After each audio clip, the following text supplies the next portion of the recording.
गीता अध्याय 15 के श्लोक 16-17 में 3 प्रभु बताए हैं। ये 3 प्रभु कौन हैं? किस प्रभु की शरण में जाने के पश्चात जन्म और मरण समाप्त हो सकता है? 3 प्रभुओं में सबसे उत्तम परमात्मा कौन है? कैसा है? उसका क्या नाम है? इन सभी गूढ़ रहस्यों को जानने के लिए अवश्य सुनिए जगत गुरु तत्वदर्शी संत रामपाल जी महाराज के अमृत वचन। तो जब तक आपने संसार में रहना, यहाँ की जो सुविधा तुम्हें चाहिए वो प्रथम मंत्र से मिलेंगी, उनके बीच के 5 नामों से। और फर्स्ट एंड लास्ट जो मंत्र है ये आपकी भक्ति में, सतलोक जाने की भक्ति में अलग से कमाई साथ जुड़ती है। अब जो ये जो मंत्र है आपके, पहला मंत्र आपको यहाँ कंठ कमल तक बरी कर देगा। जब आप यहाँ से चलोगे तो सबसे पहले आत्मा मूल कमल में जाएगी। वहाँ गणेश जी का कमल है, उनका ऑफिस है, वहाँ से अपना अकाउंट क्लियर कराएगा। फिर आएगा उसमें ब्रह्मा जी के लोक में स्वाद चक्र में, उसके बाद विष्णु जी के लोक में नाभि चक्र में, फिर शिव जी के लोक में हृदय चक्र में, फिर देवी के लोक में कंठ चक्र में, फिर ये त्रिकुटी में पहुंचेगा। और ये नकली राधा स्वामी वाले धन धन सतगुरु वाले नो के साढ़े गुरु जी तब सीधा नाम बताते, असि तो सीधे त्रिकुटी में जाते हैं। खाक त्रिकुटी में जानते हो? त्रिकुटी को बस बरवाले का बस स्टैंड है, पैदल चला जाओ तो पहुंच गया, साइकिल उठा लिया तो पहुंच गया। त्रिकुटी में जाने के लिए अंगा लगेगा। हाँ, तब त्रिकुटी में जब हम जाएंगे तो उसमें ये 3 मंत्र के जाप हैं। ओम तत्सत, ओम का अकाउंट हम त्रिकुटी पर देंगे इसको। वहां परमात्मा मिलेंगे इस दास के रूप में आपको, जो यहाँ सत साधना और सच्ची लगन दास के अंदर एज ए गॉड होगी।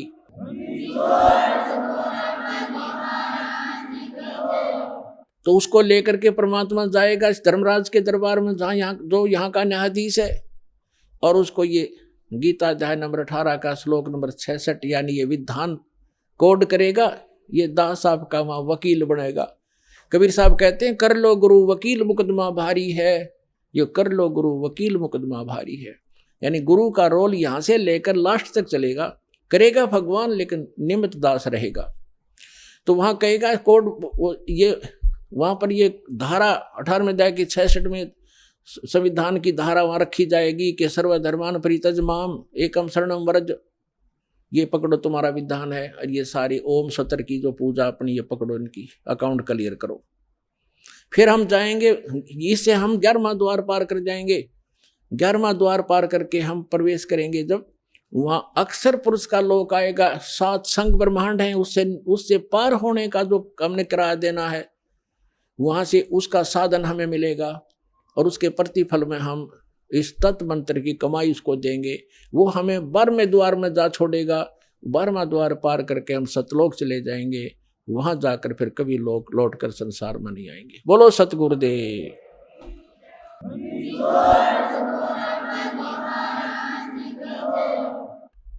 परम पिता परमात्मा पूर्ण ब्रह्म सारी सृष्टि के रचनहार कबीर परमेश्वर जी की असीम रजा से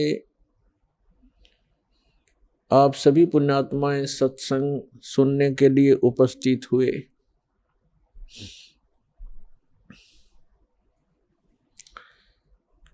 सत्संग में आने से जीव को पता चलता है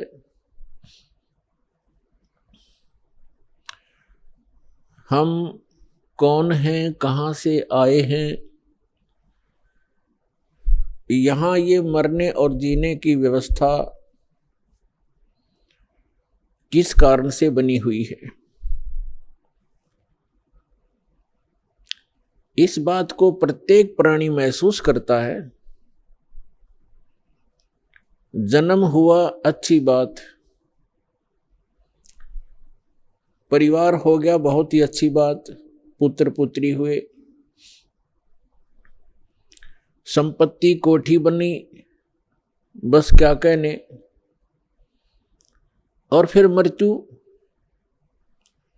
ये मृत्यु वाली बात है, ये खटकती है। अब ये मृत्यु जो होती है ये एकदम विपरीत स्थिति है। सारा जीवन संतान के पोषण में, संपत्ति के जोड़ने में, कोठी और महल बनाने में लगा देता है प्राणी, और 1 मिनट के बाद पता नहीं पुत्र की मृत्यु हो जाती है, पुत्री मर जाती है, पुत्र वधू मर जाती है, मां की मृत्यु हो जाती है, परिवार का परिवार भी नाश हो जाता है। तो यहां हमारी बुद्धि कभी नहीं जाती कि ऐसा क्यों हो रहा है। हमने एक ये परंपरा मान ली कि ऐसा होता ही है,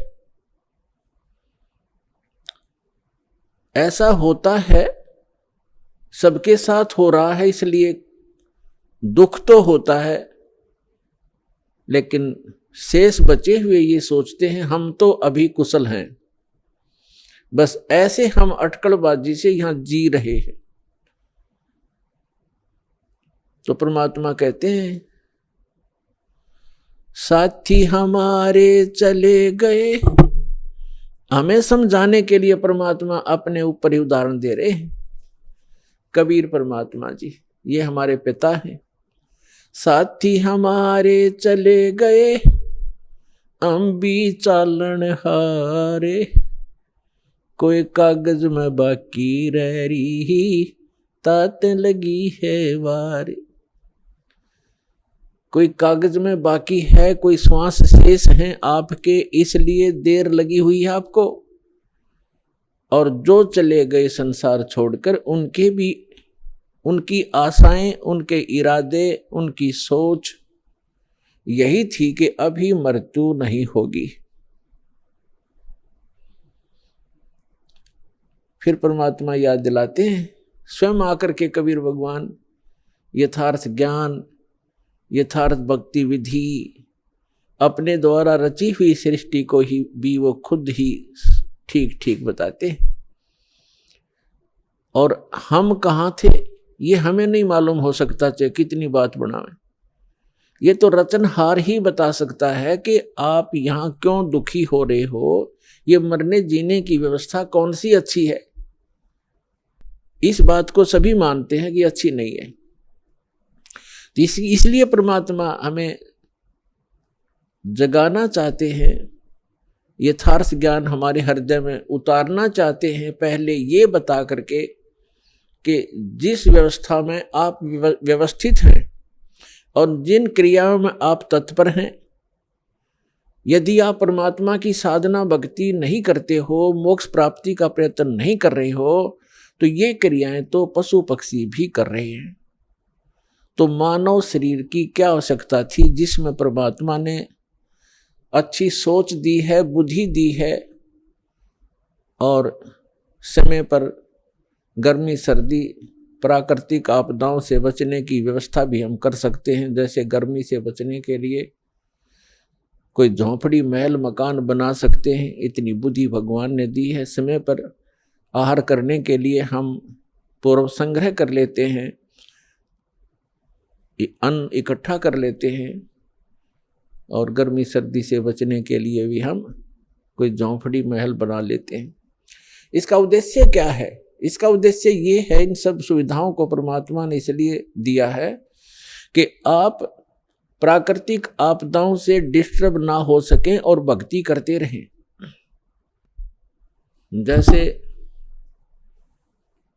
परमात्मा की प्राप्ति में ये आत्मा उसी समय से व्याकुल है जिस समय से ये उस परम पिता के उस सुखमय स्थल से, उस सतलोक से, अमरलोक से बिछुड़ कर आई है, उस परम पिता से दूर हुई है। उसी दिन से इसको आभास हो गया है कि जो सुख मैं छोड़ के आया हूं वो यहां नहीं है। उसकी खोज में फिर ये अपनी अटकलबाजी से, जीव सोच से सोचने लगता है, प्रयत्न करता है। जैसे कोई निर्धन है, वो सोचता है कि धनवान सुखी होंगे, धन में सुख होगा, और धनी व्यक्ति को सौपन में भी सुख नहीं होता।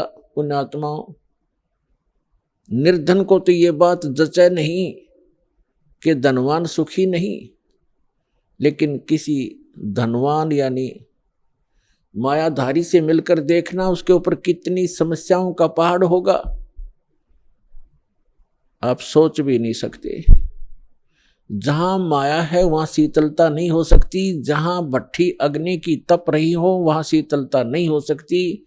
ये माया अग्नि की भट्ठी है, इसके निकट बैठकर प्राणी कभी भी शीतलता महसूस नहीं कर सकता। धनी व्यक्ति सोचते हैं कि राजा लोग सुखी होंगे,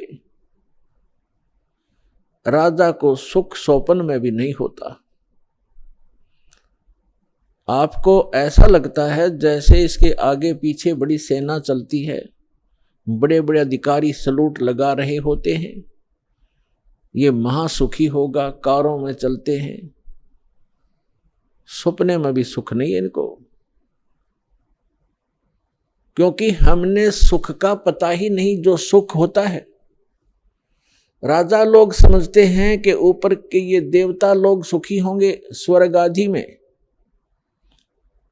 स्वर्ग के देवता सोचते हैं इंद्र सुखी होगा, जो देवराज है, देवताओं का राजा है। और देवराज सोचता है कि ब्रह्मा विष्णु महेश सुखी हैं। ब्रह्मा विष्णु महेश कहते हैं हम स्वप्न में भी सुख नहीं हमारे को। आपने भगवान विष्णु की कथा पढ़ी होगी, बहुत बार सुनाई है, देवी भागवत प्रथम स्कंद में खुद स्वीकार करते हैं श्री विष्णु जी, ब्रह्मा जी को बता रहे हैं कि मैं अधिकतर समय में तप करता हूं और तप से अपने बैटरी चार्ज करके सिद्धियां प्राप्त करके फिर राक्षसों के साथ युद्ध करता हूं।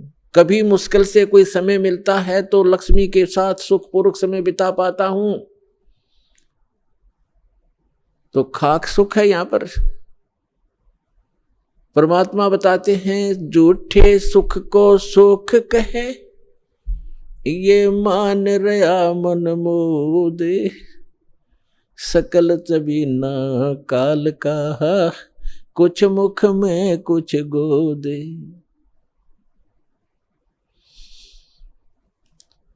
इस झूठे सुख को सुख कहे, ये मान रहा मनमोद। कौन से झूठे सुख? एक व्यक्ति बता रहा था कि मेरे एक कन्या ने जन्म लिया, जन्म से उस कन्या के गुदा स्थान नहीं था। इसको देखकर मेरे ऊपर पहाड़ टूट गया समस्या का, महा दुखी हो गया मैं। डॉक्टर के यहां लेकर गया मेडिकल में।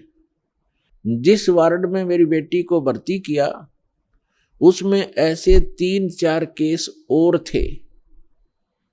तब मुझे कुछ राहत मिली कि मेरे जैसे और भी दुखी हैं। बताओ इससे क्या लाभ मिला उसको? अपना मन में मान लिया कि चलो और भी दुखी हैं तो मैं भी दुखी हूं, कोई बात नहीं। क्या वो दुख हल्का हो गया? क्या गुदा स्थान बन गया बेटी का? तो पुण्यात्माओं, इसे गंदे लोक में रह रहे हम, या सुख नाम की चीज नहीं है। हम एक दूसरे को दुखी देखकर उससे हल्का दुख हो या उसके बराबर हो, हम अपने राहत मान लेते हैं, या कोई विकल्प नहीं है। जैसे एक व्यक्ति के 3 पुत्र थे, एक पुत्र की मृत्यु होगी, बहुत दुखी, बुरी तरह रो रहे हैं, आहार भी नहीं कर रहे हैं। शोक व्यक्त करने वाले व्यक्तियों में एक ऐसा व्यक्ति उपस्थित था जिसका एक ही पुत्र था, वही मृत्यु को प्राप्त हो चुका था। तो सांत्वना देने वालों ने कहा कि देख भाई, यहां तो ऐसा ही है, सभी की मृत्यु होती है, ये तो भगवान हवाला बात है, चिंता मत करो। देखो ये भाई बैठा है, इसको देख कर जी ले, इसका इकलौता पुत्र था, उसी की मृत्यु होगी, ये भी तो अपना समय व्यतीत कर रहा है, धैर्य कर। तो तब उस व्यक्ति को कुछ हौंसी आई, हाथ मुंह धोए, कुछ देर में खाना भी खा लिया। अब उसने ये सुख मान लिया कि देख इस बेचारे का इकलौता पुत्र था और वो ही मर गया, मृत्यु को प्राप्त हो गया। शुक्र है मेरे तो 3 हैं, 3 थे, मेरा तो 1 ही मरा है, 2 तो बचे हैं, अली से सुख मान लिया। क्या वो बेटा वापस आ गया? तो यहां परमात्मा कहते हैं झूठे सुख को सुख है ये मान रहा मनमोद, और सकल चबीना काल का, कुछ मुख में कुछ गोद। परमात्मा याद दिलाते हैं, भाई तन दर सुखिया कोई न देखा, जो देखा सो दुखिया हो, उदय अस्त की बात करते हैं, मन सबका किया विवेक का हो, सबका किया विवेक का हो। घाटे बाधे सब जग दुखिया, के गृहस्थी बैरागी हो, लाभ हानि से सब कोई दुखिया, के गृहस्थी बैरागी हो, सुख देव ने दुख के डर से, गर्भ में माया त्यागी हो, गर्भ में माया त्यागी हो, तंदर सुखिया कोई न देखा, जो देखा सो दुखिया हो, उदय अस्त की बात करते हैं, मन सबका किया विवेक का हो, सबका किया विवेक का हो। भाई जंगम दुखिया जोगी दुखिया, तपस्वी को दुख दूना हो, जंगम दुखिया जोगी दुखिया, तपस्वी को दुख दूना हो, आशा तृष्णा सबको व्यापे, कोई महल ना सुना हो, कोई महल ना सुना हो, तंदर सुखिया कोई न देखा, जो देखा सो दुखिया हो, उदय अस्त की बात करते हैं, मन सबका किया विवेक का हो, सबका किया विवेक का हो। भाई साच कहूं तो जग ना माने, पर झूठ कही ना जाई हो, साच कहूं तो ये जग ना माने, पर झूठ कही ना जाई हो, ये ब्रह्मा विष्णु शिव जी दुखिया, जिन ये राह चलाई हो, जिन ये राह चलाई हो, तंदर सुखिया कोई न देखा, जो देखा सो दुखिया हो, उदय अस्त की बात करते हैं, मन सबका किया विवेक का हो, सबका किया विवेक का हो। सुरपति दुखिया भूपति दुखिया, रंक दुखी बपरीती हो, सुरपति दुखिया भूपति दुखिया, रंक दुखी बपरीती हो, कहे कबीर और सब दुखिया, एक संत सुखी मन जीती हो, संत सुखी मन जीती हो, तंदर सुखिया कोई न देखा, जो देखा सो दुखिया हो, उदय अस्त की बात करते हैं, मन सबका किया विवेक का हो, सबका किया विवेक का हो। सुरपति दुखिया भूपति दुखिया, रंक दुखी बपरीती हो, सुरपति दुखिया भूपति दुखिया, रंक दुखी बपरीती हो, कहे कबीर और सब दुखिया, एक संत सुखी मन जीती हो, संत सुखी मन जीती हो। पुण्यात्माओं, सौभाग्य आपका, आप जी को ये यथार्थ ज्ञान अमृत वचन सुनने को मिले, सौभाग्य प्राप्त हुआ आपको। भक्ति मुक्ति के दाता सतगुरु ये भटकत प्राण फिरंदा, उस साहिब के हुक्म बिना नी तरवर पात हिलंदा। उस परमात्मा कबीर भगवान की, अल्लाह अकबर की, उस महान परमेश्वर की आपके ऊपर असीम रजा है, और आप युगों युगों के बहुत पुण्यकर्मी प्राणी हो। जो ऐसे भाग दौड़ के जीवन से समय निकाल कर यह परमात्मा के दरबार में पहुंच पाते हो, उस परमात्मा की रजा बिना आप यहां नहीं आ सकते, आप ये ज्ञान भी नहीं सुन सकते, आप तक ये पहुंच भी नहीं सकता। इस ज्ञान को आप तक पहुंचाने के लिए परमात्मा ने 600 वर्ष पहले प्रयत्न किए और उन दुष्ट लोगों ने, स्वार्थी नकली गुरुओं ने अपनी रोजी रोटी को उत्तम मानते हुए, प्रथम मानकर अपने स्वार्थ को प्रधान मानते हुए कबीर भगवान उस धानक रूप जुलाहे को बहुत परेशान किया और यथार्थ ज्ञान को हमारे तक, आप तक नहीं पहुंचने दिया। उस परमेश्वर ने वो अमर ज्ञान अपनी वाणी में, सच्चिदानंद घन ब्रह्म की वाणी में, कबीर वाणी में लिपिबद्ध करवा दिया अपनी प्यारी आत्मा धर्मदास जी द्वारा। अब उस ज्ञान को, परमात्मा के उस विधान को, जो 600 वर्ष पहले परमेश्वर अपने द्वारा रची हुई सृष्टि की जानकारी, और हम कौन हैं, कहाँ से आए हैं, यहाँ क्यों दुखी हो रहे हैं, ये जन्म और मृत्यु का कारण क्या है, ये सब कुछ उस समय बताना चाहते थे, लेकिन इन नकली धर्म गुरुओं ने, इन दुष्ट लोगों ने हमारे तक ये पहुंचने नहीं दिया। परमात्मा का घोर विरोध करा दिया, उनको काटने, मारने, बुरी तरह परेशान करने पर ही लगे रहे, जनता को भ्रमित करते रहे।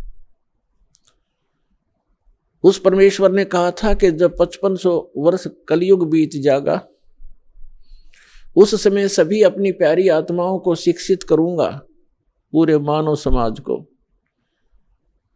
और सदग्रंथों को। ये सभी धर्म के धर्मी अपने धर्म ग्रंथों को सच मानते हैं, और जिन गुरुओं को हम शास्त्र विज मानते थे, वो अपने ही सदग्रंथों से अनभिज्ञ थे, अपरिचित थे, अज्ञानी थे, और हम उनको केवल संस्कृत भाषा जानने के कारण उन पर विश्वास किया करते थे कि सभी सदग्रंथ संस्कृत भाषा में हैं, और ये हमारे धर्मगुरु, हिंदू धर्मगुरु संस्कृत भाषा पढ़े हैं, इन्होंने सदग्रंथों को ठीक ठीक जाना होगा, ये सही बता रहे। और उनकी एक दाल गलती रही उस समय कि कबीर जुलाहा है, धानक है, और उस समय संस्कृत पढ़ने का अधिकार केवल ब्राह्मण वर्ग को ही था। इसलिए आम आदमी को यह शंका नहीं बनी, ये विश्वास बना नहीं, ये शंका बनी रही कि कबीर जी अशिक्षित है, परमेश्वर कबीर जी अशिक्षित है, ये झूठ ही बोल रहे होंगे सदग्रंथों के बारे में, क्योंकि सदग्रंथ हमारे पवित्र वेद, पवित्र श्रीमद् भगवद गीता, पवित्र पुराण आदि आदि, ये सभी संस्कृत भाषा में लिपिबद्ध हैं। तो परमात्मा ने ये समय निर्धारित किया था, अपनी प्यारी आत्मा धर्मदास जी से बताया था, और धर्मदास जी ने जब पूछा, परमात्मा आज तो बहुत ही धार्मिक व्यक्ति हैं, इनके अंदर धार्मिकता है, बुराइयों की भी त्रुटि है, यानी कमी है, बुराइयां भी कम है, न्यून है, और 5500 वर्ष जब कलयुग बीतेगा, यानी आज से लगभग 600 वर्ष पश्चात, तो और आप बताते हो कलयुग में मानव की वृत्ति बहुत गिर जाएगी, इनके विचार मलिन हो जाएंगे, चरित्र ठीक रहे नहीं, अविश्वासी कृत घनी बन जाएंगे, तो तब कैसे समझाओगे मेरे मालिक।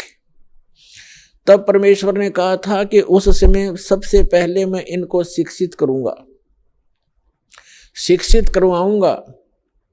परमात्मा कबीर जी कहते हैं, ये सब खेल हमारे किए, हमसे मिले सो निश्चय जिए। और फिर जब ये शिक्षित हो जाएंगे तब अपना दास भेजूंगा। तब तो कहा था मैं स्वयं जाऊंगा और उन सदग्रंथों के गूढ़ रहस्यों को जन साधारण को बताऊंगा, लेकिन स्वयं नहीं आए तो दास भेज दिया पुण्यात्माओं उस परम पिता ने।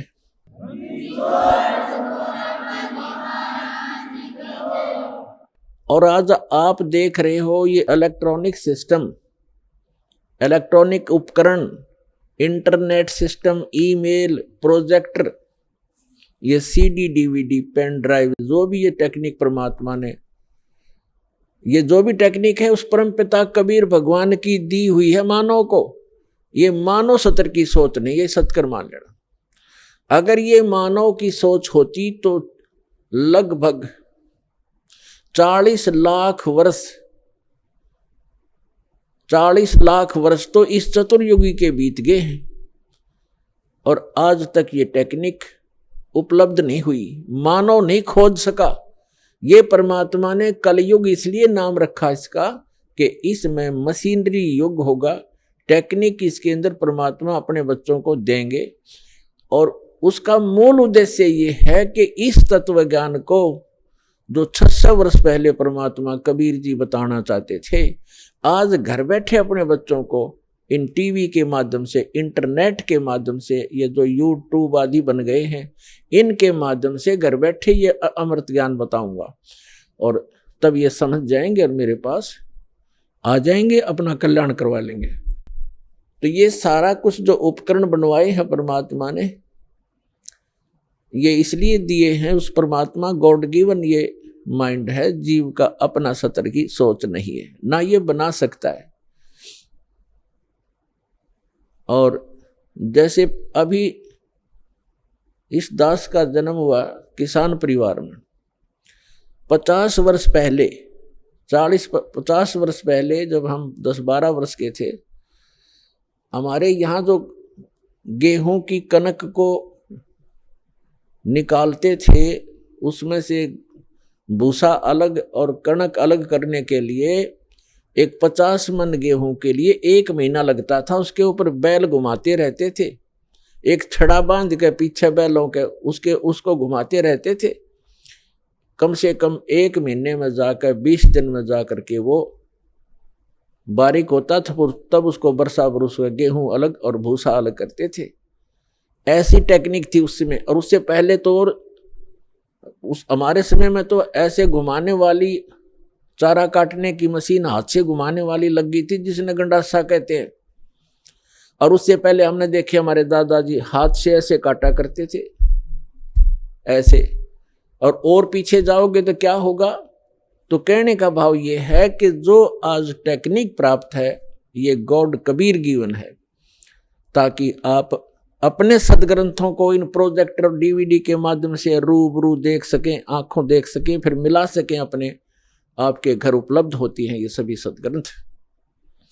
और दया करी परमात्मा ने के अनुवादित करवा दिया उन्हीं के द्वारा जिनको ज्ञान नहीं था। अनुवाद उनको भाषा आती थी, जैसा भी उन्होंने अनुवाद, जहां उनकी बुद्धि काम करना बंद कर गई वहां तो गलत कर दिया, और जहां साधारण अनुवाद थे उन्होंने कर दिए। कहाँ स्लिप करी उनकी बुद्धि? जैसे श्रीमद् भगवत गीता अध्याय नंबर 7 के मंत्र नंबर 18 में अनुत्तम गति शब्द है। गीता ज्ञान दाता अपने से अन्य परमात्मा के विषय में जानकारी देता है और अपने विषय में भी जानकारी देता है। लेकिन गीता अनुवाद करने वालों का दृष्टिकोण यही रहा कि श्री कृष्ण जो है ये सुप्रीम पावर है। श्री कृष्ण इज विष्णु, ये विष्णु जी को सुप्रीम पावर मानकर ये मानते रहे कि श्रीमद् भगवत गीता का ज्ञान श्री विष्णु जी ने दिया है श्री कृष्ण रूप में। श्री कृष्ण भी विष्णु ही थे, ये खुद मानते हैं हमारे धर्मगुरु। तो इन्होंने उन श्रीमद् भगवत गीता को ठीक से ना समझकर, क्योंकि उनको सृष्टि रचना का ज्ञान नहीं था, जिस कारण से उन्होंने श्री कृष्ण को ही मूल परमात्मा मान लिया। जबकि गीता अध्याय नंबर 15 के श्लोक 16 और 17 में 3 प्रभु बताए हैं, 3 पुरुष बताए हैं। एक सरपुरुष है ब्रह्म, जिसको सरब्रह्म भी कहा जाता है। सरब्रह्म ये केवल 21 ब्रह्मांड का स्वामी है। और दूसरा अक्षर पुरुष इसको अक्षर ब्रह्म भी कहते हैं, इसको पर ब्रह्म भी कहते हैं। ये 7 संख ब्रह्मांड का स्वामी है, प्रभु है, पुरुष है, मालिक है। पुरुष कहो परमात्मा को। श्रीमद् भगवद गीता अध्याय नंबर 15 के श्लोक नंबर 16 में कहा कि 2 पुरुष हैं इस संसार में, पृथ्वी वाले लोकों में, और ये भी नाशवान और इनके अंतर्गत जितने प्राणी हैं वो भी नाशवान है। जीव आत्मा किसी की नहीं मरती, वो तो पशु पक्षी की भी नहीं मरती। श्रीमद् भगवद गीता अध्याय नंबर 15 के श्लोक नंबर 17 में तुरंत कहा है, उत्तम पुरुष है तू अन्य। पुरुष माने परमात्मा, प्रभु, स्वामी। उत्तम पुरुष यानी पुरुषोत्तम। पुरुषोत्तम तो इन दोनों से कोई भिन्न है। सरपुरुष और अक्षर पुरुष जो 16वें श्लोक में बताए, इनसे कोई भिन्न है, वो वास्तव में परमात्मा कहा जाता है। उत्तम पुरुष है तू अन्य परमात्मा इति उदाहरत। यह लोक तरम आविश्य विभर्ति अवय ईश्वर। उत्तम पुरुष यानी पुरुषोत्तम, श्रेष्ठ भगवान, सही परमात्मा तो इन दोनों से कोई और है, अन्य है, और वही परमात्मा कहलाता है, वो परमात्मा कहा जाता है। और वही तीनों लोकों में प्रवेश करके सबका धारण पोषण करता है। श्रीमद् भगवद गीता अध्याय 15 के श्लोक नंबर 1 से लेकर 3 में एक विशेष विवेचन है, विवेश विवरण है कि उल्टा लटका हुआ यह संसार रूपी वृक्ष है। उल्टा लटका हुआ संसार रूपी वृक्ष जानो, जिसकी ऊपर को जड़ तो समझो मूल मालिक है, वो उत्तम पुरुष है तू अन्य जो है वो तो है जड़, मूल, और उसके बाद जो जमीन से बाहर दिखाई देता है वो सारा पेड़ होता है। उसके फिर विभाग बताए हैं। अक्षर पुरुष जो तना है वो अक्षर पुरुष है, और उससे कोई मोटी डार निकलती है वो सर पुरुष समझो। और उस सर पुरुष के आगे जो 3 शाखा हैं, रजगुण ब्रह्मा, सतगुण विष्णु, तमगुण शिव जी, वो आगे शाखा हैं, वो देव हैं, ये तीनों ब्रह्मा विष्णु महेश है। और 5 रूप संसार, उस परमेश्वर ने श्रीमद् भगवद गीता अध्याय नंबर 15 के श्लोक नंबर 1 में बताया है कि ऊपर उसी का विवरण अपनी सिंपल लैंग्वेज में सच्चिदानंद घन ब्रह्म की वाणी में कहा कि अक्षर पुरुष एक पेड़ है और सरपुरुष वाकी डार। सरपुरुष कहते हैं ज्योति निरंजन काल को, और इस काल के 3 पुत्र हैं, रजगुण ब्रह्मा, सतगुण विष्णु, तमगुण शिव जी। इस सरपुरुष के पुत्र हैं 3, ब्रह्मा विष्णु महेश। तीनों देवा शाखा है ये 5 रूप संसार। अक्षर पुरुष एक पेड़ है, सरपुरुष वाकी डार, और तीनों देवा शाखा है ये 5 रूप संसार। तो इस पूरे प्रकरण में ब्रह्मा विष्णु महेश की क्या स्थिति है, ये इस ब्रह्म के पुत्र हैं, और ब्रह्मा विष्णु महेश की माता दुर्गा है, अष्टंगी देवी। तो विष्णु जी कौन है? विष्णु जी एक ब्रह्मांड में एक विभाग के विभागीय मंत्री हैं, सतोगुण विभाग के, और ये 3 भाई हैं, तीनों का अलग अलग विभाग है। रजोगुण विभाग के मंत्री मालिक प्रभु स्वामी ब्रह्मा जी, और सतोगुण विभाग के स्वामी श्री विष्णु जी, और तमोगुण विभाग के स्वामी प्रभु श्री शंकर जी। ये एक ब्रह्मांड में केवल एक विभागीय मंत्री हैं, और इनका पिता जो ब्रह्म है सरपुरुष, वो एक ब्रह्मांड के अंदर मुख्य मंत्री का रोल करता है। ऐसे ऐसे 21 ब्रह्मांड हैं सरपुरुष के, जिसको ज्योत स्वरूपी निरंजन काल भी कहा जाता, जिसके लोक में हम रह रहे। और फिर है अक्षर पुरुष। अक्षर पुरुष के 7 शंख, नील पद्म शंख, 7 शंख ब्रह्मांड हैं।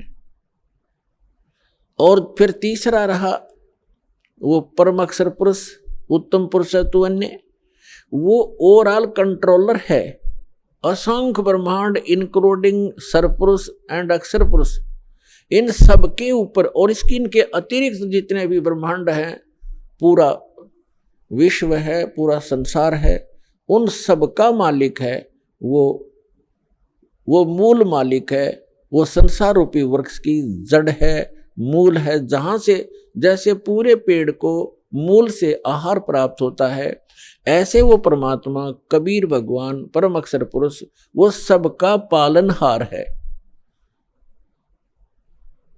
अब जैसे जिन महापुरुषों को परमात्मा मिले उनमें से एक आदरणीय गरीबदास साहिब जी गांव छुड़ानी जिला झज्जर वाले हैं। वो बताते हैं परमात्मा को आंखों देखकर परमात्मा से परिचित सारी सभी ब्रह्मांडों से और परमात्मा द्वारा रची सृष्टि से परिचित होकर कहते हैं, अनंत कोटि ब्रह्मांड का एक रति नहीं भारे, सतगुरु पुरुष कबीर हैं ये कुल के सिरजनहारे। वो कबीर कौन है? हम सुल्तानी नानक तारे, दादू को उपदेश दिया, जात जुलाहा भेद न पाया, वो काशी महे कबीर हुआ। अब ये है वो सारे ब्रह्मांडों का रचनार, मूल मालिक। अब हम फिर आते हैं श्रीमद् भगवद गीता अध्याय नंबर 15 के श्लोक 17 पर। उत्तम पुरुष तु अन्य परमात्मा इति उदाहरतः, ये लोक तरम आविश्य विभर्ति अवय ईश्वर। उत्तम पुरुष तो कोई और है, पुरुषोत्तम तो कोई इन दोनों से अलग है, जो 16वें श्लोक में कहा है 15वें अध्याय के श्रीमद् भगवद गीता में। सत्पुरुष और अक्षर पुरुष से अन्य है, वो पुरुषोत्तम कहलाता है और उसको वास्तव में वो परमात्मा कहा जाता है। परमात्मा, परमात्मा माने श्रेष्ठ आत्मा। श्रेष्ठ आत्मा वही होता है जो किसी को दुख ना दे, किसी के बेटा बेटी की मृत्यु ना करे, कैंसर ना करे, किसी को रोग से युक्त ना करे, दुखी ना करे, उसको परमात्मा कहते हैं, श्रेष्ठ आत्मा, अच्छी आत्मा। और जो यहाँ हम देख रहे हैं बूचड़ खाना, किसी हॉस्पिटल में जाकर देख लो हाहाकार मची हुई है, और घर घर में देख लो कोई किसी रोग से दुखी, कोई किसी से दुखी, किसी की टांग कटी है, किसी का हाथ कटा है, कोई आंखों से अंधा है, कोई पैरालाइसिस से तड़प रहा है। तो इस लोक, जिस लोक में हम रह रहे हैं, ये इस परमात्मा का लोक हो सकता है? ये तो कसाई आत्मा का लोक है, इस काल का लोक है जहां हम रह रहे हैं। ये कबीर भगवान ने आकर बताया। और जिन महापुरुषों को परमात्मा सचखंड लेकर गए अपने सुखमय स्थान पर, और फिर उनको गवाह बनाकर, साक्षी बनाकर वापस छोड़ा, उन्होंने भी यही बताया कि ये लोक ठीक नहीं, एक स्थान और है जहां जाने के बाद जीव फिर कभी लौटकर वापस इस गंदे लोक में नहीं आता, और वहां कोई दुख नहीं, वहां वर्द अवस्था नहीं, वहां मृत्यु नहीं। अब गीता, श्रीमद् भगवद गीता अध्याय नंबर 15 के श्लोक नंबर 17 में कहा है कि उत्तम पुरुष तु अन्य परमात्मा इति उदाहरतः, और यह लोकत्रयम् आविश्य विभर्ति अवैश्वर, जो तीनों लोकों में प्रवेश करके वो श्रेष्ठ परमात्मा जो सरपुरुष और अक्षर पुरुष से अन्य है, वो संसार रूपी वृक्ष की मूल है, जड़ है, ऊर्ध्व मूलम अधः शाखम, ऊपर को जो जड़ है वो तो समझो परम अक्षर ब्रह्म है। और यह लोक तरम अविश्य विभर्ति, जो तीनों लोकों में प्रवेश करके सबका धारण पोषण करता है। पूरे पेड़ को मूल से ही परवरिश, आहार मिलता है, मूल से उसकी परवरिश होती है। तो पूरा जो मूल है ऊपर परमात्मा है, जो सतलोक में रहता है, वो अक्षर पुरुष, परम अक्षर पुरुष, वो सारी सृष्टि का रचनहार, सर्व उत्पादक प्रभु, वो कबीर साहब है जो काशी में धानक रूप में आए थे। उस परमात्मा ने विधान बना के छोड़ दिया है। उस विधान अनुसार जो चलेगा उसको जैसा भी यहाँ का जो कर्तव्य है, लाभ है, उस अनुसार उसको मिलता रहेगा, उसको उसी प्रकार उसका जन्म मृत्यु होता रहेगा। और इस जन्म मृत्यु से बचने के लिए विधान बनाया है, जो उसको अपनाएगा, उसको अप्लीकेबल कर लेगा, उसका जन्म मृत्यु छूट जाएगा। तो वो जन्म और मृत्यु के छूटने का विधान हमें प्राप्त नहीं हुआ था। परमात्मा ने 600 वर्ष पहले बताने की चेष्टा की, लेकिन हम अशिक्षित होने के कारण हम वंचित रह गए। उसकी पूर्ति करने के लिए परमात्मा ने अब समय दिया है, निर्धारित किया था। अब जो प्रसंग चल रहा है अब यहाँ कई व्यक्ति श्रद्धालु आपको भ्रमित कर देते हैं कि श्रीमद् भगवत गीता अध्याय नंबर 15 के श्लोक नंबर 18 में गीता ज्ञानदाता कहता है कि मैं लोक वेद के आधार से पुरुषोत्तम प्रसिद्ध हूं। तो वो भ्रमित करते हैं कि रामपाल इनकम्प्लीट ज्ञान देता है, 17वें श्लोक तक ही बताता है, 18वें में क्यों नहीं बताता कि उसमें खुद कहता है मैं पुरुषोत्तम हूं। यदि उसको 18वें श्लोक को हम फाइनल माने तो 17वां गलत हो गया, क्योंकि गीता ज्ञानदाता तो ये है कि पुरुषोत्तमता इन दोनों से कोई अन्य है। और 18वें में क्या कहता है कि मैं गीता ज्ञानदाता कौन है? ये श्री कृष्ण नहीं है।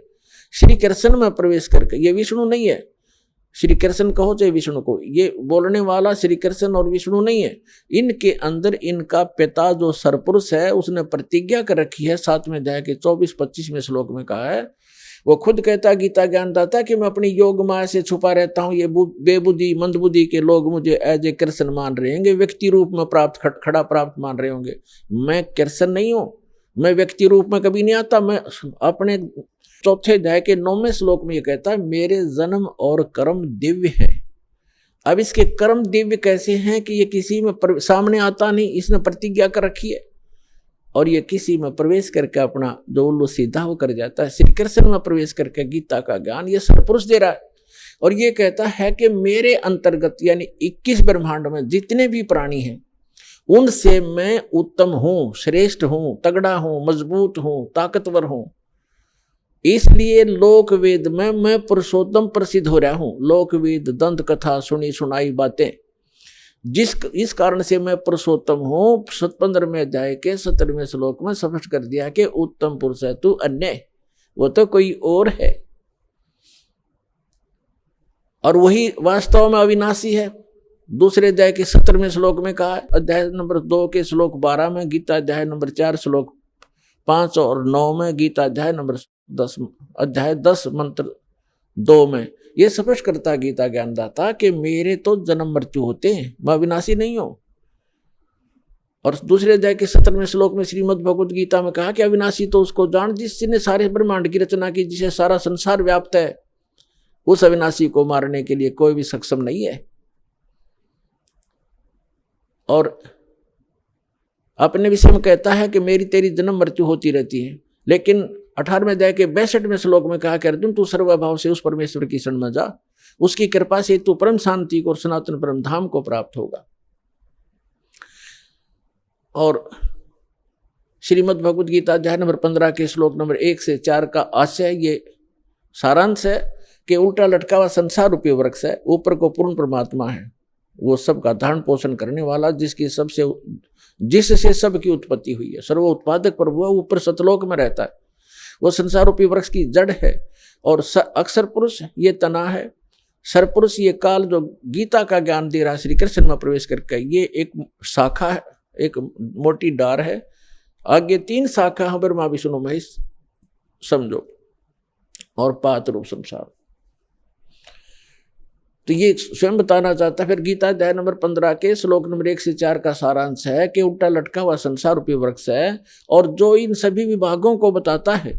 जैसे 4थे अध्याय के 32 और 34 श्लोक में बताया है कि सच्चिदानंद घन ब्रह्मणे यानी ब्रह्मणे मुखे, ब्रह्मणे माने सच्चिदानंद घन ब्रह्म के मुख से उच्चरित वाणी में ये तत्व ज्ञान विस्तार से कहा गया है। जो यज्ञों के बारे में, यज्ञ माने धार्मिक अनुष्ठानों के विषय में जो जानकारी है विस्तार से कही गई है। और 4थे अध्याय के 34वें श्लोक में कहा कि उस ज्ञान को तत्वदर्शी संतों से जाकर समझ। गीता ज्ञानदाता कहता मैं नहीं जानता उस तत्व ज्ञान को, नहीं तो एक अध्याय और लिख देता 19वां कि वो तत्व ज्ञान ये सुन ले, इसमें लिखता हूं। वो तत्व ज्ञान से परिचित नहीं है। 4थे अध्याय के 34वें श्लोक में गीता जी में कहा है कि उस ज्ञान को जो सच्चिदानंद घन यानी परम अक्षर ब्रह्म अपने आप अपने मुख कमल से बोलता है आकर के, उसकी अमृत वाणी में लिपिबद्ध किया जाता है, कबीर वाणी में, वो तत्व ज्ञान है। 4थे अध्याय के 34वें श्लोक में कहा गीता जी में, उस ज्ञान को तू तत्वदर्शी संतों के पास जाकर समझ। उनको दंडवत प्रणाम करने से, कपट छोड़कर नम्रतापूर्वक प्रश्न करने से वो तत्वदर्शी संत तुझे तत्व ज्ञान का उपदेश करेंगे। इसे सिद्ध होगा। यहाँ गीता अध्याय नंबर 15 के श्लोक नंबर 1 में वो भी कंसेप्ट क्लियर कर दिया कि वो तत्वदर्शी संत वो होगा जो उल्टे लटके हुए संसार रूपी वृक्ष के सभी विभाग बता देगा। जैसे परमेश्वर स्वयं आते हैं, वो तत्वदर्शी संत की भूमिका भी करते हैं। भगवान तो वो होते ही होते हैं। कबीर साहब कहते हैं अक्षर पुरुष एक पेड़ है, सरपुरुष वा की डार, निरंजन वा की डार, और तीनों देवा शाखा है ये पात रूप संसार। तो जड़ कौन है? वो जड़ की ऑप्शन छोड़ गया परमात्मा, क्योंकि अपने इस दास को भेजा है कि जड़ ये कबीर साहब है, वो अल्लाह अकबर है, वो परम अक्षर ब्रह्म है जो जड़ है उस सारे संसार की। तो यहाँ ये भी बताया कि उस उल्टे लटके हुए संसार रूपी वृक्ष के सभी विभागों से जो परिचित है, स वेदविद, वो वेद के तात्पर्य को जानने वाला अर्थात तत्वदर्शी संत है। उसके पश्चात परमेश्वर के चौथे अध्याय के चौथे श्लोक में लिखा है तत्वदर्शी संत की प्राप्ति के उपरांत परमेश्वर के उस परम पद की खोज करनी चाहिए जहां जाने के बाद साधक लौटकर कभी संसार में नहीं आते, और जिस परमेश्वर ने सारे ब्रह्मांडों की रचना की है, और केवल उसी की भक्ति करो। गीता ज्ञान दाता अपने से अन्य उस पुरुषोत्तम परम अक्षर ब्रह्म की भक्ति करने के लिए कहता है, जिससे आपकी जन्म और मरण छूटेगा। 7वें अध्याय के 29वें श्लोक में गीता ज्ञान दाता कहता है कि मेरे इस ज्ञान का जो आश्रय कर लेता है, यानी तत्वदर्शी संत की जो खोज कर लेता है और तत्व ज्ञान से जो परिचित हो जाता है, जरा मरण मोक्षाय यतन्ति ते, जरा मरण मोक्षाय यतन माम आश्रित यतन्ति ते ये तत्ब्रह्म विदु कृत्स्नम अध्यात्म अखिल च कर्मम कर्मम च अखिलम। इसका अर्थ ये है, गीता ज्ञानदाता कहता है कि मेरे इस ज्ञान को जो आधार मान कर तत्वदर्शी संत की खोज कर लेता है, वो व्यक्ति केवल वो उस तत्ब्रह्म से और सारे अध्यात्म ज्ञान से और सभी कर्मों से परिचित हैं, जो जरा और मरण से छूटने के लिए ही प्रयत्न करते हैं। जरा माने वृद्ध अवस्था का दुख और मरण माने मृत्यु। इस बुढ़ापे के दुख और मृत्यु के दुख से जो छूटने के प्रयत्न कर रहे होते हैं, वे उस तत्ब्रह्म से परिचित हो चुके हैं और मेरे इस ज्ञान का आश्रय कर लिया है। उन्होंने तत्वदर्शी संत की खोज कर ली है। वो तत्ब्रह्म से परिचित हैं, सारे अध्यात्म ज्ञान से परिचित हैं और यहाँ सब कर्मों से परिचित हैं। वो यह संसार की किसी वस्तु की इच्छा नहीं करते, वो केवल जरा माने वृद्ध अवस्था के दुख से और मरण माने मृत्यु से छूटने का ही प्रयत्न करते हैं। अब 8वें श्रीमद् भगवद गीता अध्याय नंबर 8 के श्लोक नंबर 1 में अर्जुन ने पूछा, किम तत्ब्रह्म किम अध्यात्म किम कर्म पुरुषोत्तम। अब गीता ज्ञानदाता तो श्री कृष्ण ने पुरुषोत्तम मान रहा था, जय विष्णु, और ये तो कहता पुरुषोत्तम कोई और है। फिर भी जो ये तो अर्जुन की सोच है, किम पुरुषोत्तम। अब यहां अर्जुन ने पूछा कि वो तत्ब्रह्म क्या है, वो कौन है जिसके जानने के बाद केवल जरा और मरण से छूटने का ही प्राणी प्रयत्न करता है साधक। आइए अब हम उन श्रद्धालुओं के अनुभव जानते हैं जो जगत गुरु तत्वदर्शी संत रामपाल जी महाराज जी से दीक्षा प्राप्त कर चुके हैं तथा उनके द्वारा बताए गए भक्ति मार्ग पर चल रहे हैं। नमस्कार जी। सर क्या नाम है आपका? मेरा नाम विनोद कुमार वर्मा है। सर आप कहाँ से हैं? बिहार गया जिला, गांव मेरा घवाचक से। सर संत रामपाल जी महाराज से नाम दीक्षा आपने कब ली? 13/7/2012 को। संत रामपाल जी महाराज से नाम दीक्षा लेने से पहले आप क्या भक्ति साधनाएं किया करते थे? जो हमारे गांव में दादे परदादे माँ बाप जो रीति रिवाज से करते आ रहे थे, वो मैं भी कर रहा था। तो फिर क्या कारण बना कि आप संत रामपाल जी महाराज की शरण में आए? 2012 में 6ठे महीना में मैं अपने गांव में काम कर रहा था। वो अचानक मुंह से ब्लड आना शुरू हुआ, तो मैं अपने लोकल गया, मैं डॉक्टर के यहाँ गए तो वो दिखा और उसके बाद में बोला कि आपका कैंसर है। वो दिखाने के लिए हमारे पटना को रेफ़र किया था। मैं वहाँ नहीं जा कर के मैं दिल्ली गया, एम्स अखिल भारतीय हॉस्पिटल में, और वहाँ मेरा जांच शुरू हुआ। और जांच शुरू के ही दौरान मेरा संत रामपाल जी महाराज का बारे में पता लगा, तो मैं वहाँ बरवाला 13/7/2012 को मैं गया था। तो वहाँ जाने के बाद में मैं शाम को पहुँचा था। जाने का बाद में वहाँ गुरु दर्शन चल रहा था। उसी समय मैं गुरु दर्शन का लाइन लगा। उस समय मैं नाम दीक्षा नहीं लिया था, और जब गुरु जी से नाम दीक्षा लिए, आशीर्वाद दिए गुरु जी, और संत रामपाल जी महाराज ने मेरे को माथे पर हाथ धर करके आशीर्वाद दिए, तो मैं तुरंत प्रार्थना लगाए कि गुरुजी मेरे मुंह का कैंसर है। गुरुजी ने बोले कि बेटा तुम पहले नाम दीक्षा ले करके भक्ति करो, तुम्हारा एक कांटा है वो निकल जाएगी। मैं उसके बाद में फिर वहाँ से बाहर आए, फिर जा कर के नाम दीक्षा लिए, और उस समय से मेरा भक्ति चलने लगा। और भरवाला आश्रम से जब मैं हॉस्पिटल आया, तो हॉस्पिटल आने के बाद में फिर मैं पुनः घर आया, और एक बायोप्सी का मेरा जांच लगा हुआ था, जो कि 1 सप्ताह के बाद में मेरे को हॉस्पिटल में जा कर के रिपोर्ट लेना था। तो मेरे पास में कोई नहीं था, और 1 सप्ताह के बाद में मैं hospital AIIMS Akhil Bharatiya hospital पहुंचा दिल्ली। और जब मेरे को रिपोर्ट मिला, तो उस रिपोर्ट में लिखा हुआ था हाई कैंसर कैटेगरी।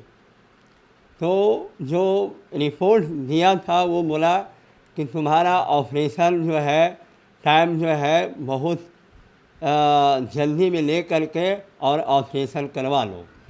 तो मैं उसको बोला कि डॉक्टर साहब इसमें तो ये ऑपरेशन का टाइम दिया हुआ है। तो बोला टाइम तो दिया हुआ है लेकिन बहुत टाइम है, इसके लिए जा कर के तुम टाइम कम करवा लो। जब मैं डॉक्टर के पास में जब गया, तो बोले कि रिपोर्ट दिखा, तो बोले कि ऐसा करो तुम जा कर के जो ऑपरेशन का टाइम दिया है वहाँ से जाके टाइम कम करवा लो। तो मैं दूसरे दिन जब जहाँ से मेरा टाइम मिला था ऑपरेशन का, वहाँ जब लाइन लगे, और लाइन लगने के बाद में जब मेरा नंबर आया, तो बोले कि दिखने के बाद में बोले कि तुम खून जमा करवा दिए। बोला नहीं, मैं खून तो जमा नहीं करवाए। तो बोला आज तुम्हारा अगर ऑपरेशन हो जाए तो क्या खून जमा करवा दो। भगत जी, मैं उस समय मैं सोचा कि डॉक्टर ने मजाक कर रहा है। मैं बोला डॉक्टर साहब ऐसा कैसे हो सकता है, मेरे पास कोई गार्जियन भी नहीं है, मैं अकेला आया हुआ। मेरा जो पर्चा था वो पूरा हॉस्पिटल में जहाँ बैठा हुआ था वो छीन लिए, और बोला तुम यहाँ से भाग जाओ, इतना बड़ा तुम रोग लेकर के इतना बड़ा हॉस्पिटल में आए हुए हो और बोलते हो ये कैसा होगा। मैं एक हाथ से आंसू पोंछ रहा था, एक हाथ से वो रिपोर्ट सुन रहा था, और उसके बाद में बोला डॉक्टर लो मेरा कागज़ दो। कागज़ लेकर के बैठा लिए, और बोला बाहर में खड़े होने के बाद में फिर 4 गो के बाद में फिर मेरे पीछे भी लगा दिया कि तुम जाओ इनको पीछे। हमको क्या पता कि मैंने कि ऑपरेशन का थिएटर में भेज रहे हैं। जब मेरे को ऑपरेशन जहाँ मैंने कि रखना था, दूसरे दिन ऑपरेशन करवाना था, वहाँ जब शिफ्ट करवाने गया, तो वहाँ जब जो वहाँ का इंचार्ज था वो मेरे से पूछा कि भाई तुम्हारा गार्जियन कौन है। हम बोले साहब यहाँ तो मेरा गार्जियन कोई नहीं है। हम बोले कि भाई तो इतना बड़ा रोग लेकर के तुम टहल रहे हो और बोलते हो कि मेरे पास कोई नहीं है। तो हम बहुत रोना हो गया वहाँ, बहुत रोते रोते उसके बाद में फिर जा करके हम बोले कि भगत डॉक्टर साहब हमको आप रख लीजिए, मेरा गांव का एक लड़का है, मैं उसको बुला लेता हूँ और ऑपरेशन मेरा करवा दीजिए। तो वो शिफ्ट कर लिए, और उसके बाद में दूसरा दिन में मेरा ऑपरेशन हो रहा था। सारा दिन मैं भूखा रहा, 5 बजा मेरे को ऑपरेशन नहीं हुआ। उसके बाद में 2 दिन का बाद में मेरा ऑपरेशन हुआ। जिस समय मेरा ऑपरेशन का टाइम दिया हुआ था उसको बिफोर मेरे को ऑपरेशन और रेडियोथेरेपी जो सिकाई बोलते हैं वो मेरा कंप्लीट हो चुका था भगत जी। जिस समय ऑपरेशन रेडियोथेरेपी जब चल रहा था मेरे को 3 दिन सिकाई और बाकी था, जो कि मैं एकदम मकमका करके मैं अपने पत्नी के साथ में वहाँ था। तो मैं अपनी पत्नी को बोला कि और मैं यहाँ पर ही नहीं रह सकता हूँ, मेरे को ले चलो अब घर पर। परमात्मा की दया से संत रामपाल जी दया के अगर मृत्यु देगा तो मेरे घर पर होगा, लेकिन अब मैं हॉस्पिटल में रहना नहीं चाह रहा हूँ। जो करेंगे अब परमात्मा संत रामपाल जी महाराज ही करेंगे, जो कि मेरा फरमान है। मैं रिपोर्ट तो लाया नहीं, लेकिन फरमान है कि 3 को सेकाई अभी भी बाकी था, जो कि मैं वहाँ से चले आए और आज आप लोग का सामने खड़ा हूँ। कैंसर है मेरा शरीर और सब तरह से ठीक है मेरा शरीर। संत रामपाल जी महाराज की दया से एक और मैं लाभ बता रहा हूँ। ये तो मैं बता रहा हूँ भगत जी कि मेरे गुरु जी संत रामपाल जी महाराज तो पहले ही बता दिए थे। जिस समय नाम दीक्षा लेने गए थे उसी समय बताए थे कि बेटा तुम मतलब कि एक कांटा है निकल जाएगा, नाम दीक्षा लेकर के भक्ति करते रहो। और मैं संत रामपाल जी का महिमा है कि आज हम उनकी दया से और उनकी भक्ति से मैं आज ठीक। मेरा कैंसर भी ठीक हुआ। देखिए ये मेरा ये जो है ये कैंसर है, ये गड्ढा है मेरा तालू में, अभी भी उंगली घुसने पर वो छेदा है। अगर दिखाना है तो और मैं वहाँ से मैं कि और जो है कैंसर का रोग ठीक हुआ संत रामपाल जी महाराज की दया से। और मैं एक गरीब व्यक्ति, एक मजदूर व्यक्ति था, और जो आज परमात्मा की दया से इतनी बड़ी लाभ कि अच्छा बिजनेस, अच्छा शरीर, परिवार में कलह, वो सब सारी दूर हुए हैं। वो सब संत रामपाल जी महाराज की दया से सब ठीक हुए हैं। सर जी मैं नशा करता था, शराब पीता था, तम्बाकू खाता था, सिगरेट, भांग, गांजा मैं सब लेता था। वो नशा मेरा संत रामपाल जी की दया से जब मेरे को जब भक्ति मिला था, वो भक्ति रूपी से ही मेरा सारा नशा छूट गया। सर आपको कैंसर का रोग था और संत रामपाल जी महाराज की शरण में आने के बाद आपका कैंसर का रोग ठीक हो गया। तो जो श्रद्धालु आज आपको टीवी पर देख रहे हैं और वो भी किसी न किसी रोग से ग्रस्त हैं और संत रामपाल जी महाराज से नाम दीक्षा लेना चाहते हैं, तो वो संत रामपाल जी महाराज से नाम दीक्षा कैसे ले सकते हैं? बहुत सा चैनल है, उस पर गुरु जी का प्रोग्राम आते हैं, उस पर पिल्ला पट्टी चलते रहते हैं, उस पर नंबर लिखे हुए रहते हैं। तो वो उससे नंबर ले करके और अपना अस्थाई जो नामदान केंद्र है वहाँ जा करके नाम ले सकते हैं और संत रामपाल जी महाराज से अपना रोग मुक्त करवा सकते हैं। धन्यवाद जी। सत साहेब।